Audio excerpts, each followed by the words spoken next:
Media dalam perkembangannya tidak hanya menjadi entitas yang menghasilkan produk, budaya, ekonomi, dan politik, namun media saat ini menjadi sebuah entitas yang membawa berbagai ideologi bahkan agama. Hampir secara keseluruhan masyarakat mencari sumber hukum agama atau dasar teologi dari media baru. Kondisi tersebut semakin nampak nyata dengan munculnya internet atau yang disebut dengan media baru atau new media. Media baru atau internet membawa nilai baru dalam beragama bagi sebagian masyarakat. Sehingga dengan kehadiran media baru tersebut, sebagian orang cenderung mengambil nilai agama melalui media. Berikut beberapa fenomena yang telah kami analisis berdasarkan hubungan antara media, agama, dan juga masyarakat. Tapi sebelumnya, perkenalkan kami dari kelompok 8 yang beranggotakan Dimas Noval Hanung Prayoga, Arsena Fihi Ramadiva, Astria Dinda Amalia, Satrio Mukti Wibowo, dan Elvira Regita Cahyani. Fenomena pertama, dugaan penyiksaan anjing oleh oknum Satpol PP hingga menyebabkan anjing tersebut mati. Analisis secara perspektif agama, Islam adalah agama yang menganut keyakinan bahwasanya anjing merupakan hewan yang diharamkan karena liur dan dagingnya merupakan hal yang dianggap bersifat najis. Aceh sendiri merupakan daerah dengan aturan khusus yang ditegakkan secara Islami sehingga anjing menjadi hewan dengan perlakuan khusus yang dalam tanda kutip dibedakan sesuai dengan hukum yang berlaku di daerah tersebut. Namun bagaimanapun, agama Islam tidak pernah mengajarkan untuk berbuat keji dan menyiksa sekalipun terhadap hewan. Analisis secara masyarakat, daerah Aceh secara khusus daerah yang disebutkan dalam kasus ini ingin mewujudkan daerah wisata yang bebas anjing. Namun karena adanya insiden di dalam perwujudan hal tersebut, maka masyarakat tersulut karena petugas dianggap tidak memiliki empati terhadap binatang dan memperlakukannya dengan keji. Secara media, kasus ini kemudian tersebar luas di media sosial dan media-media lainnya, sehingga menimbulkan kekacauan. Kasus ini sesungguhnya telah mendapatkan klarifikasi dari pihak terkait, namun karena peredaran informasi yang begitu luas dan tidak terbatas, maka kasus ini menjadi sorotan publik dunia maya.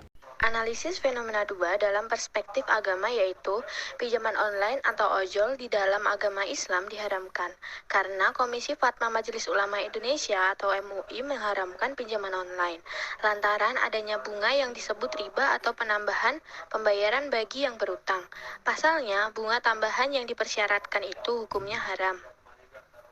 Dalam perspektif masyarakat, di Indonesia sendiri merupakan tergolong negara berkembang sehingga masyarakatnya sendiri masih banyak membutuhkan lapangan pekerjaan.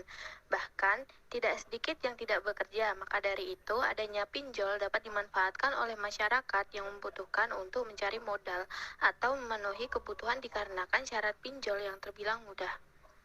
Perspektif dari media. Kasus ini kemudian diusut tuntas oleh pihak berwajib dan disebarkan media agar para nasabah pinjol mengetahui bahayanya pinjol, sehingga publik menjadi mawas diri dan tidak tergiur dana pinjol. Fenomena yang ketiga yaitu fenomena pelecehan seksual yang dilakukan oleh sosok publik figur ternama, pedangdut Saipul Jamil yang bebas murni dari lapas Cipinang menuai kontroversi. Bebasnya pesohor ini jadi sorotan karena disambut meriah hingga masuk televisi yang memicu sentimen sosial, glorifikasi, dan bahaya normalisasi kekerasan seksual. Menurut sudut pandang agama, pencabulan adalah perbuatan yang melanggar asusila yang dilakukan kepada anak.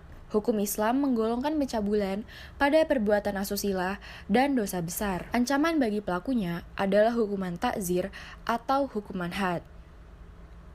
Hukuman yang berkaitan dengan hukuman takzir diserahkan sepenuhnya kepada kesepakatan manusia. Analisis masyarakatnya yaitu kasus pelecehan seksual yang dilakukan oleh seorang public figure dirasa sangat memiliki dampak yang luas terhadap khalayak banyak. Saat pelaku pencabulan terbebas dari tahanan, justru pelaku mendapat sambutan yang sangat mewah.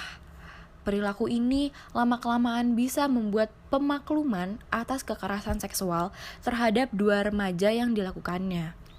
Banyak masyarakat yang khawatir akan hal tersebut, karena bisa menjadi contoh bagi para pelaku kekerasan seksual yang bermuka tebal. Perilaku tersebut juga bisa merubah pandangan masyarakat menjadi biasa melihat para pelaku kekerasan seksual. Analisis medianya yaitu, kasus tersebut tersebar dengan sangat cepat dan menghebohkan dunia maya. Pasalnya, oknum pencabulan merupakan seorang public figure yang sangat terkenal. Pelaku pencabulan terbukti melanggar pasal 292 KUHP tentang perbuatan cabul karena mencabuli korban yang tinggal di rumahnya dan divonis 5 tahun penjara.